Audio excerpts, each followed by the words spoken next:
ഹാജർ ബുക്കിൽ ശബരിനാഥ് മണിക്കൂറോളം കൈവച്ചിരിക്കുകയാണ്. നമ്മൾ സ്വാഭാവികമായി കൗൺസിലർമാർ ചോദിക്കുന്നു. ഞാനിവിടെ ഉണ്ടായിരുന്ന ഒരു ചെയർപേഴ്സൺ എന്ന നിലയിൽ ശബരിനാഥ് ഒരു പാർലമെന്ററി പാർട്ടി ലീഡറിനെ ചോദിച്ചു, തരുന്നില്ല. നീ ആരാടാ ചോദിക്കാൻ വേണ്ടി എന്നെയാണ് കയ്യേറ്റം ചെയ്തത്. ഞങ്ങൾ അവകാശത്തെയാണ് ശബരിനാഥ് തടസ്സപ്പെടുത്തിയത്. ശബരിനാഥ് ഞങ്ങളെ ഹാജർ ബുക്ക് മണിക്കൂറോളം കൈവച്ചിരുന്നു. ഈ കൗൺസിൽ ഹാളിൽ വിട്ടേക്കാൾ പിന്നെ ഹാജർ ബുക്കിൽ ഒപ്പിടാൻ പറ്റില്ല. വലിയൊരു ഗൂഢാലോചനയാണ് CPM-മായി ശബരിനാഥ് നടത്തിക്കൊണ്ടിരിക്കുന്നത്. ശബരിനാഥ് പറയുന്നത് ഞാൻ പറയുന്നില്ല. നിങ്ങളെല്ലാവരും കൂടെ ഉണ്ടായിരുന്നല്ലോ. എൻ്റെ ശരീരഭാഷ കണ്ടാൽ നിങ്ങൾക്ക് മനസ്സിലാവില്ലേ? നിങ്ങൾ ഏതെങ്കിലും ഒരു വീഡിയോ ഉണ്ടോ ഞാൻ ശബരിനാഥിനെ ആക്രമിച്ച് സ്ത്രീകളെ ആക്രമിച്ചതായിട്ട്? ഞാൻ മിനിറ്റ്സ് ബുക്ക് ചോദിച്ചു, എനിക്ക് തന്നില്ല, ഞാൻ പിടിച്ചു. എൻ്റെ അവകാശത്തെ ആര് സംരക്ഷിക്കും? എൻ്റെ കൗൺസിൽ ഹാജരായ ഒപ്പ്, ഞാനിടാനുള്ള ഒപ്പ് ആരാണ് ഇടുന്നത്? ആരാണ് ഇത് ചോദിച്ചു വാങ്ങുന്നത്? ആ അവസരത്തെയാണ് ശബരിനാഥ് നിഷേധിച്ചത്.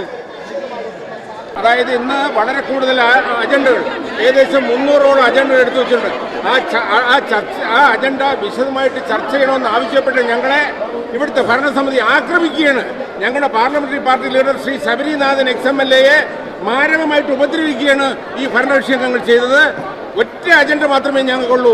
അതായത് ഇതിൽ പറഞ്ഞിട്ടുള്ള ഏകദേശം 350ഓളം വരുന്ന അജണ്ടകൾ ചർച്ച ചെയ്യണമെന്ന് ആവശ്യപ്പെട്ട് ഞങ്ങളെ മാരകമായിട്ട് ഞങ്ങളുടെ പാർലമെന്ററി പാർട്ടി ലീഡറെയും മറ്റ് വനിതാ കൗൺസിലർമാരെയും ഭരണകക്ഷി അംഗങ്ങൾ ഉപദ്രവിക്കുന്ന അവസ്ഥയാണ് കാണാൻ കഴിഞ്ഞത്.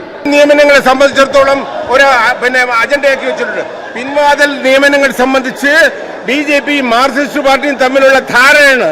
ആ അന്തർധാര പുറത്തു വരാതിരിക്കാൻ വേണ്ടി മാത്രമാണ് ഇങ്ങനെ ഈ കൗൺസിൽ തമ്മിൽ തല്ലി പിരിയുന്നത്.